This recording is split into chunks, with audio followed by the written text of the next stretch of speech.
என்னடா இது? அவன் இவ்வளோ நேரம் நம்மக்கிட்ட விக்ரமன் சொல்லி பேசிகிட்டு இருந்தான். இப்போ நெசமாயின்னு சொல்லி அவங்க கூட போயிட்டுருக்கானே. சரி, அவன் நெசமாயமாக இருந்தான்னா விக்ரமாக இருந்தான்னா நம்ம வேலையை பார்ப்போம். காலையில் வெளியே போனீங்க, இப்போ தான் உங்களை பார்க்குறேன். யார் உங்களை இப்படி கத்தியால் குத்துனது?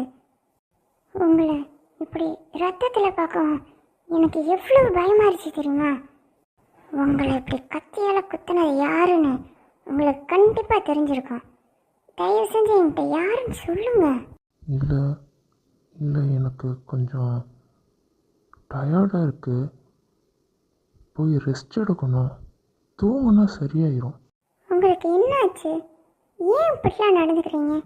ஏதோ புரியாத வார்த்தையெல்லாம் வேறு பேசிகிட்டு இருக்கீங்க. எனக்கு ஒன்றுமே புரியல.